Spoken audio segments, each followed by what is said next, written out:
नमस्कार, एमिनन सिटी देख रहे हैं आप। आपके साथ मैं हूं अनिल कुमार। हमारे साथ बातचीत करने के लिए अजीत सिंह हैं। हम उनसे आज खास बातचीत करेंगे और जानेंगे बिहार प्रदेश में विकास से लेकर कई मुद्दों पर इनसे जानकारी लेंगे। 15 अगस्त को 80वां स्वतंत्रता दिवस पूरे देश भर में धूमधाम से मनाया जाएगा।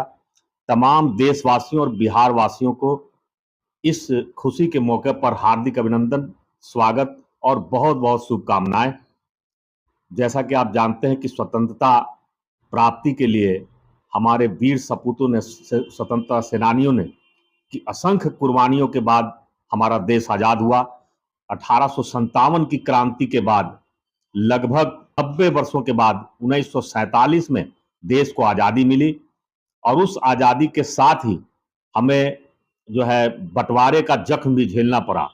तो आज पूरे देश भर में विभिषिका दिवस के अवसर पर पूरे देश भर में भारतीय जनता पार्टी और जो नरेंद्र मोदी जी ने तय किया था कि विभाजन विभिषिका स्मृति दिवस के रूप में 14 अगस्त को हर वर्ष हम उसे याद करेंगे, और ताकि जो पास्ट में हमारे साथ जो घटना हुई, जो इस देश ने झेला, उसे फिर से हर वर्ष याद करने का समय है। और उसी के उपलक्ष्य में आज भारतीय जनता पार्टी के प्रदेश कार्यालय सहित पूरे देश भर में विभाजन विभिषिका स्मृति दिवस के रूप में मनाया गया और विभाजन के दंश को जो है लोगों के साथ शेयर किया गया कि किस तरह से आज़ादी से एक दिन पहले जो है पाकिस्तान की आज़ादी के समय जैसे ही आज़ादी का बिगुल फूका गया, तो वहां पर जितने भी हमारे हिंदू और सिख भारी संख्या में, तत्कालिक हिंदुस्तान था चूंकि वो भी, तो वहां पर भारी संख्या में हिंदू और सिख जो है रहते थे।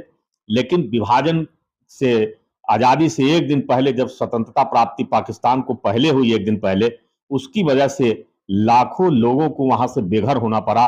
उनको अपनी संपत्ति, अपनी जायदाद से उनको बेघर कर दिया गया और वो खाली हाथ भारत आए।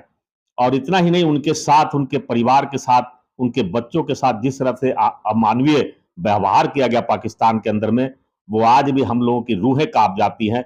आज भी आप देखें कि जब भी कोई उस पर कहानी या फिल्म बनती है तो लोग देखकर फिर सिहर जाते हैं कि किस तरह की अमानवीय घटना उस समय हुई थी। और उसके बाद अगले दिन 15 अगस्त को हम लोग को आज़ादी मिली और पूरे हर्षोल्लास के साथ हमारे देशवासियों ने उसे मनाने का काम किया। आज़ादी तो हमें मिल गई 15 अगस्त, लोग मना भी रहे हैं धूमधाम से आने वाले कल को लेकर।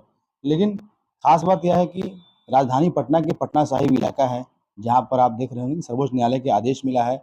उस आदेश के अनुसार 290 मकान को चिन्हित किया गया है। उन 290 मकान को चिन्हित कर उन पर कहीं न कहीं अब सरकार तैयारी कर रही है बुलडोजर चलाने की, लेकिन सरकार की काफ़ी किरकिरी हो रही है। इसको कैसे देखते हैं आप? देखिए, ये माननीय सुप्रीम कोर्ट का ये आदेश है जिसका पालन करना सरकार की भी मजबूरी है। और चूंकि ये गंगा क्षेत्र का जो जमीन है, ये हमेशा विवादित क्षेत्र के रूप में रहा है, लेकिन यहाँ पर बरसों से, लगभग 50 वर्ष से भी ज्यादा समय से लोग पुष्ट दर पुष्ट वहां रहते हुए आए हैं।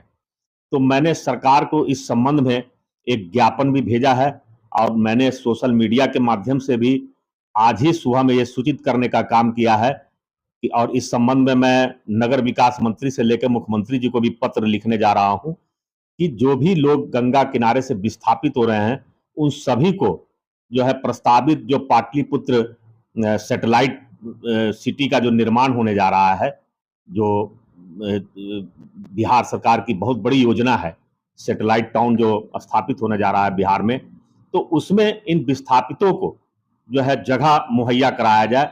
सभी विस्थापितों को वहां जो है मकान मुहैया कराया जाए बिहार सरकार की तरफ से, ताकि ये बेघर लोगों को ऐसा न लगे कि उनके साथ बेइंसाफी हो रही है।